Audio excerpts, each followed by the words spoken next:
À la Maison du Citoyen à Gatineau pour le lancement du livre de l'autrice que nous allons rencontrer aujourd'hui. Alors, je lui demande de se présenter. Alors, je suis Loïse Lavallée, je suis écrivaine depuis plusieurs années et je viens de lancer aujourd'hui mon dernier livre, La fille à son père. Super. Alors, on vient d'avoir un événement vraiment un succès, de grand plaisir. Vous avez fait un partage entouré de votre famille. Je trouvais que c'était beau à voir. Alors, au 11e ouvrage, pourquoi avoir choisi cette petite maison d'édition, une maison d'édition de proximité, comme on dit, avec toute l'expérience que vous avez, les contacts que vous avez dans le domaine littéraire et les maisons d'édition, pourquoi avoir choisi l'empreinte du passant? Je connaissais Kalula, on se rencontrait, je savais qu'il avait commencé une maison d'édition, mais je savais qu'il n'y avait pas de distributeur. Ça m'achalait un peu parce que moi, vendre mes livres, ça ne m'intéressait pas. Mais j'ai été voir sur son site et je me suis dit, ben, voyons, c'est la maison qu'il me faut, l'empreinte du passant. Et sa philosophie de laisser des traces des gens qui passent, comme il dit si bien, on a tous une histoire à raconter, tous ici, tant que nous sommes. Et dessus, je porte mon uniforme de parachutiste. Alors, encore, Nicolas et Kalula m'ont dit, mais il faut que tu le portes pour le lancement.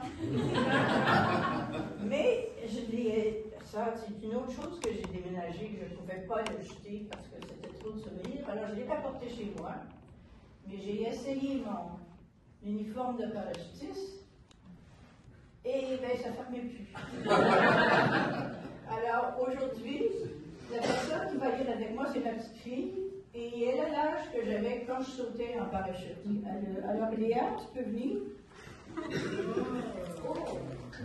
Oh!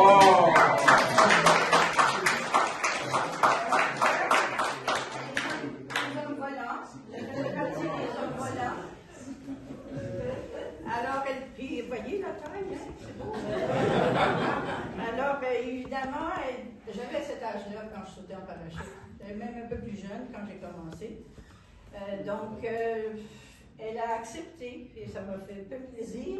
Donc, on partage ce livre, mais pour être plus concret, nous avons donc préparé aussi quelques beignets. Ils ne sont pas des Tim-Hortons, merci d'ailleurs. Donc, vous avez été différents. Et ce qui m'a intéressé et qui m'a interpellé, c'est comment cette petite boule a traversé autant de frontières et se retrouve dans toutes les populations. Et ces femmes transmettent ça de mère en fille.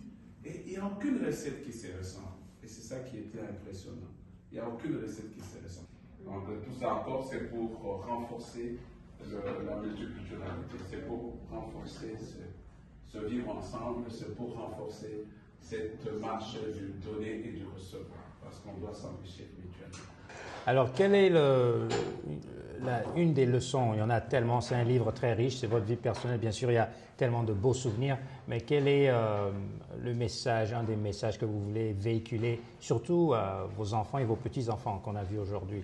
Quel est le message que vous voulez léguer avec ce livre? C'est que les petits-enfants ne viennent pas au monde sans une histoire derrière eux.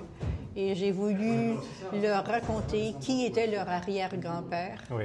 Et à travers qui était leur arrière-grand-père, comment moi, leur grand-mère, je suis arrivée à être ce que je suis. Oui. Et aussi l'époque qui a beaucoup changé, l'époque dans laquelle j'ai vécu et dans laquelle ils vivent qui est complètement différente, surtout au niveau technologique et à tous les points de vue, au niveau de l'environnement et tout.